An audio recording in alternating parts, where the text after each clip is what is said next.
بائیں ہاتھ سے کھانا کھا رہا تھا، چودھری قسم کا آدمی تھا. تو آپ نے جب دیکھا تو آپ نے ٹوکا اسے، او بھائی دائیں ہاتھ سے کھاؤ. جی میں کھا نہیں سکتا. تکبر میں اپنی بے عزتی سمجھتے ہوئے تکبر میں اس نے یہ کہہ دیا کہ میں کھا نہیں سکتا. یہ تکبر میں نے اپنی طرف سے نہیں کہا، حدیث کے الفاظ ہیں ما منعہ الا الکبر. اللہ کے نبی کی بات ماننے سے جو چیز جس وجہ سے اللہ کی بات نہیں مانی وہ تکبر ہی تھا. یعنی تکبر نے ہی اسے اللہ کی نبی کی بات ماننے سے روکا تھا. خیر، تو اللہ کے نبی نے جب یہ سنا تو آپ نے فرمایا لستطعت، تو کھا بھی نہ سکے. تو روایات میں آتا ہے اس کا ہاتھ جہاں تھا، یہاں تھا، یہاں تھا، یہاں تھا، جہاں تھا وہیں رک گیا، پھر اپنے منہ تک کبھی نہیں اٹھا سکا. یعنی نبی کی مخالفت کا یہ انجام ہوا. تو ہم کتنے کاموں میں نبی کی مخالفت کرتے ہیں، نبی کی نافرمانی کرتے ہیں اور کہتے ہیں جی ہمارے اماموں کی بات ہے، ہمارے بزرگوں کا یہ قول ہے، ان کو نہیں پتہ چلا، تمہیں پہلے زیادہ پتہ چل گیا. او بھائی ان کو چھوڑیں، آپ قرآن حدیث میں دیکھ لیں جو اللہ اور اس کے رسول کی جو صحیح احادیث ہیں ان کو پرکھ لیں، دیکھ لیں، اگر ملتا ہے تو مان لیں، پھر اپنی عزت کو آگے آڑے نہ آنے دیں. عزت کی وجہ سے اللہ کے نبی کی بات کو چھوڑ دیں کہ میری عزت خراب ہوگی، تو اس کی پرواہ نہ کریں. آپ کی عزت سے اللہ کے نبی کی عزت کہیں اونچی ہے، کہیں زیادہ ہے. ان کی بات ماننا شریعت ہے اور ان کی بات کا انکار کرنا کفر ہے. دیکھیں، میں اگر آج کہوں کہ میں امام ابو حنیفہ رحمہ اللہ کی نہیں مانتا، مجھ پر کوئی کفر کا فتویٰ نہیں لگا سکتا.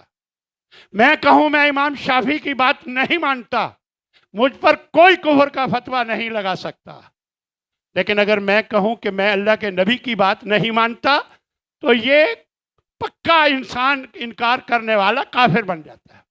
یاد رکھیں، یہ فرق ہے نبی اور اماموں میں، یہ فرق ہے نبی اور اماموں کی بات. اماموں کی باتیں اس حد تک قابل قبول ہیں، اتھینٹک ہیں، مانی جائیں گی جب تک اللہ اور اس کے رسول کے حکم کے مطابق. جب ان کے مطابق نہیں ہیں تو ان کی یہ ججمنٹ ہے، ان کا یہ فیصلہ ہے، یہ شریعت نہیں ہے. اللہ اور اس کے رسول کی جو بات ہے وہ شریعت ہوتی ہے، یاد رکھیں. تو یہ بات ہمیں سمجھ لینی چاہیے کہ نبی صلی اللہ علیہ وسلم کی مخالفت جو ہے یہ انسان کو بہت برے انجام تک لے جاتی ہے، بچنا چاہیے. اور پھر جب نبی کی بات آپ اپنائے ہوئے ہیں تو اس پر ڈٹ جائیں. جس طرح حضرت مالک بن انس، ایک صحابی ہیں انس بن مالک، یہ وہ نہیں، یہ امام مالک بن انس کی میں بات کر رہا. وہ انس بن مالک ہیں، یہ مالک بن انس امام.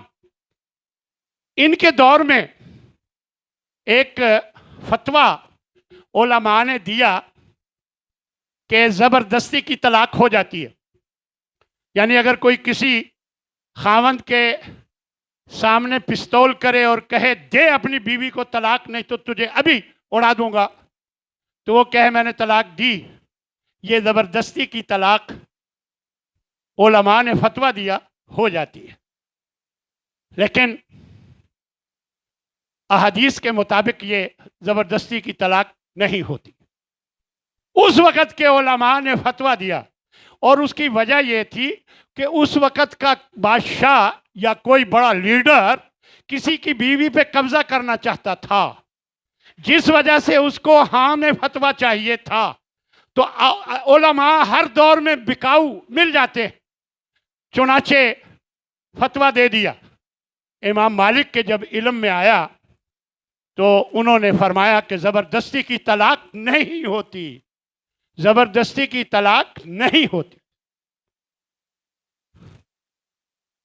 اب حکمران ہوتے ہیں، انہوں نے حضرت مالک کو گدھے پہ سوار کیا، منہ پر کالک ملی اور بازاروں میں پھرایا، اور وہ جس چوراہے پر وہ جا کر رکتے تھے فرماتے تھے من یعرفنی فقد عرفنی، جو مجھے جانتا ہے سو جانتا ہے، ومن لم یعرفنی فانا مالک بن انس، اور جو نہیں جانتا میں مالک بن انس ہوں۔ میں اب بھی کہتا ہوں کہ زبردستی کی طلاق نہیں ہوتی، یہ ہے ڈٹ جانا۔ پھر پرواہ نہیں کرنی چاہیے کہ لوگ کیا کہیں گے۔ جب اللہ اور اس کے رسول کی بات آپ اپنائے ہوئے ہیں تو اس پر ڈٹ جانا ضروری ہے۔ اس لیے میرے بھائیوں یاد رکھیں کہ لا یؤمن احدکم حتی اکون احب الیہ من والدہ وولدہ والناس اجمعین۔ فرمایا تم مومن نہیں بن سکتے جب تک تم جو کچھ سب سے زیادہ مجھ سے محبت نہ کرنے لگ جاؤ، اپنے ماں باپ سے بھی زیادہ، اپنی اولاد سے بھی زیادہ، سب لوگوں سے زیادہ جب تک مجھ سے محبت نہ کرو تو تم مومن نہیں ہو سکتے۔ تو میرے بھائیوں میں سمجھانا چاہتا ہوں کہ اللہ کے نبی کی محبت جو ہے یہ ایمان کا حصہ ہے۔ جس کے اندر نبی کی محبت نہیں اس کے اندر ایمان نہیں ہے۔ لا یؤمن احدکم، یہ ایمان کا حصہ ہے۔ سب سے پہلی بات ہمیں یہ سمجھ لینی چاہیے، اور پھر یہ بھی ذہن میں رکھیں اللہ کے نبی کے ساتھ محبت کا جو فائدہ ہے اللہ دنیا میں بھی دیتا ہے اور آخرت میں بھی دے گا۔ اللہ دنیا میں بھی سرخرو کرتا ہے، لیکن اس محبت کے کچھ تقاضے ہیں، نبی کی محبت کے کچھ تقاضے ہیں جو ہمیں پورے کرنے چاہیے کہ آپ صلی اللہ علیہ وسلم کو دیکھنے کا شوق ہو، آپ کے ساتھ رہنے کا شوق ہو۔ حضرت ایک ربیعہ صحابی ہیں رضی اللہ تعالی عنہ، آپ کی خدمت کیا کرتے تھے، تو ایک دفعہ آپ نے فرمایا سل، اے ربیعہ جو مانگنا ہے مانگ۔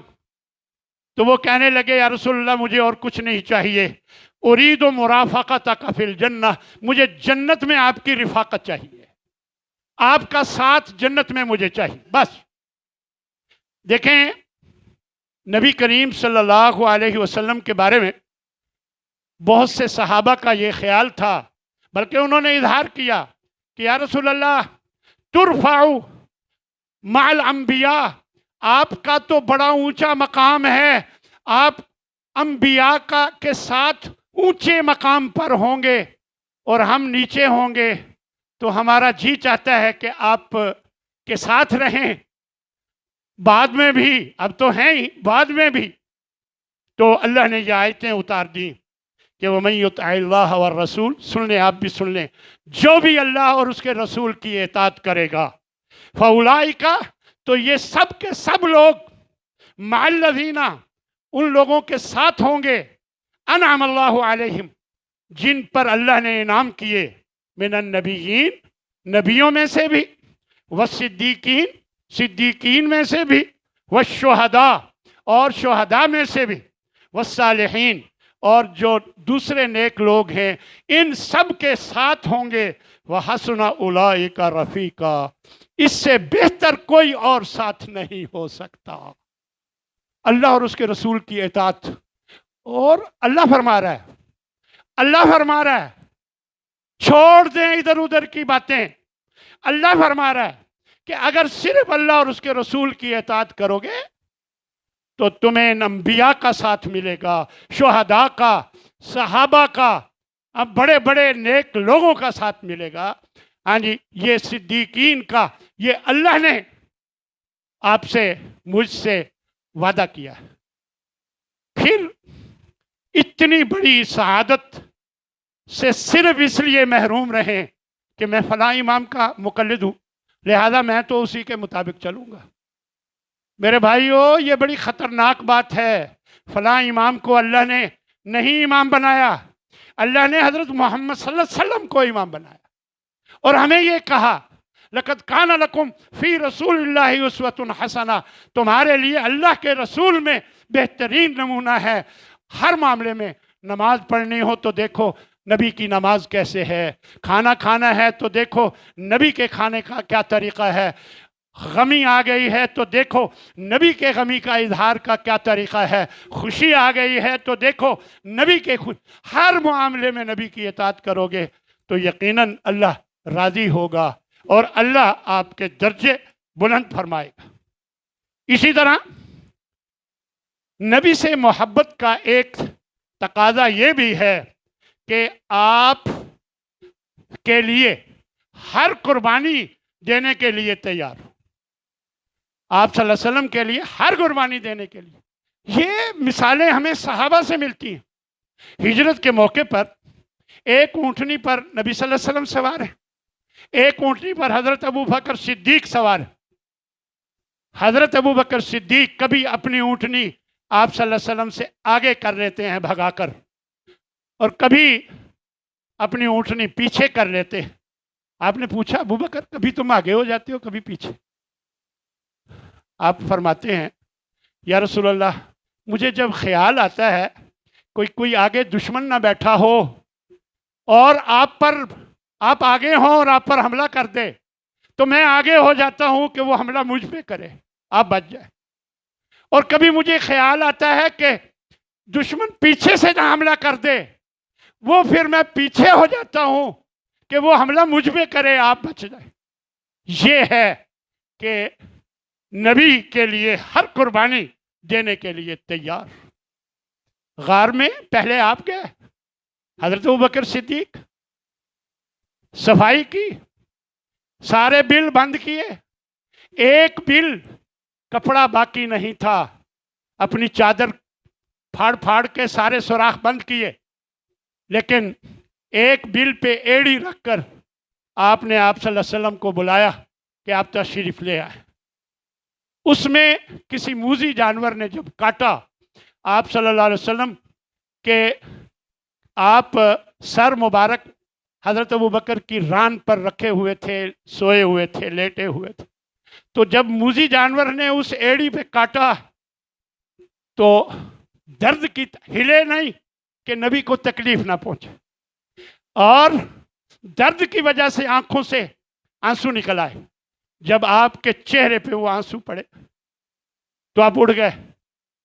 تو یہ محبت تھی نبی صلی اللہ علیہ وسلم کے ساتھ صحابہ کی، اور ہر قربانی دینے کے لیے تیار۔ اسی طرح آپ کے لیے ہر فرمان جو آپ فرمائیں سر تسلیم خم، اپنے سر کو نیچے کر دیں کہ اللہ کے نبی نے فرما دیا، اللہ کے نبی نے فرما دیا۔ دیکھیں شراب ابھی حرام نہیں ہوئی تھی، حضرت ابو طلحہ کے گھر میں شراب کا دور چل رہا تھا۔ ایک آواز سنائی دی کہ کوئی منادی کر رہا ہے، کہنے لگے دیکھو کیا آواز آ رہی ہے، تو غور سے سنا تو پتہ چلا کہ شراب حرام ہو گئی۔ اب جن کے منہ میں تھی باہر نکال دی، یہ نہیں کہ اب آخری دفعہ پی لیں، جن کے گلاس میں تھی وہ انڈیل دیا، جتنے بھی برتن شراب سے بھرے ہوئے تھے سارے انڈیل دیے، پوری گلیاں مدینہ کی شراب سے بھری پڑی تھی۔ یہ ہے کہ جب نبی کا فرمان آ جائے فوراً عمل کرنا۔ اب دیکھیں نا، ہم اگر کوئی کہے جی کہ آج کے بعد یہ نہیں کرنا، تو میری ساری کوشش ہوگی کہ آج میں کر ہی لوں، تو کل سے نہیں کرنا نا۔ لیکن اللہ کے نبی کی بات جب آ گئی، پھر یہ نہیں دیکھا کہ منہ کے اندر ہے، اندر ڈالنے اڑیلنے، نہیں، باہر نکال دی۔ تو میرے بھائیوں، یہاں سے یہ معلوم ہوتا ہے کہ نبی سے محبت کا یہ تقاضا ہے کہ آپ کی ہر بات پر، آپ کے ہر فرمان پر اپنے سر کو نیچے کرتے ہیں، فوراً مان لیں۔ اور آخری بات، نبی سے محبت کا جو تقاضا ہے کہ جس دین کے لیے آپ نے محنت کی اس دین کے لیے ہم بھی محنت کریں، یہ محبت کا تقاضا ہے۔ تو اس لیے میرے بھائیوں، اب کوشش یہ کریں، ساری بات کا خلاصہ یہ ہے کہ ہمارا ہر عمل اللہ اور اس کے رسول کے حکم کے مطابق ہو۔ ہمارا ہر کام یہ نہ دیکھیں لوگ کیا کہیں گے، یہ نہ دیکھیں کہ میرے ماں باپ کیا سمجھیں گے، کیا کہیں گے، اللہ اور اس کا رسول راضی ہوگا، یہ بہت بڑی بات ہے۔ اللہ مجھے بھی اور آپ سب کو اس کی توفیق عطا فرمائے۔ وآخر دعوانا ان الحمد للہ رب العالمین۔